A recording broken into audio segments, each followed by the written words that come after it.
এসেরি এই যে জামাই আইছে হে কি খাইবে না খাইবে ড্রেস পোশাক খুলছে কিনা পাদি পর্যন্ত খাইছে কিনা সেদিকে তুই নজর দিছো?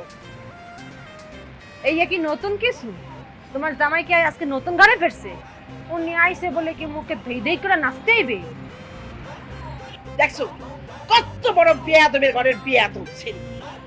আম্মা বাদ দেন, আপনারা আর মায়ে যে দরকার করি লাভ আছে? মোর কপালে যা ছিল তাই হবে, বাইকের লেখা তো আর মই মুছে দিতে পারবো না। পারবো আপনি কোন?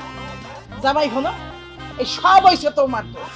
এই পেট থমাইতে যদি তুমি শাসন করতা এই জমিন এই করে একটা পয়সা দুইটা সোফা লাগাই দিতা আই যে সাহস পাইতে। আচ্ছা ঠিকই বলছেন মা, মানে সব দোষই আসলে মোর।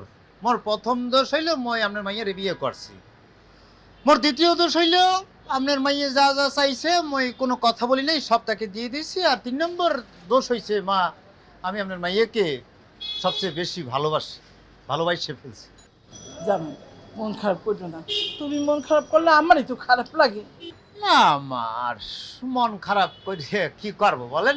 বিয়ের আগে তো আপনিই বলছিলেন যে আপনার মাইয়ের বিয়ে করলে মই সুখী হমু, ভালো হমু। আপনার কথাই বিশ্বাস করেই তো আপনার মাইয়াকে বিবাহ করছিলাম। আর এই তার নমুনা পাইতে আছে। ওরে নাটক শেষ হইছে? হইলে যাও, ওর অনেক কাম আছে। মোর চোখের সামনে দিয়ে যাও। দেখছেন আম্মা আপনার মাইয়ের আচরণ?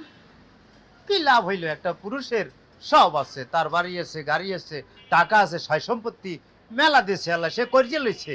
তারপরে তার সুখ নাই, কারণ জানেন তো তার ঘরের বউর এই অবস্থা। দেখছেন আম্মা?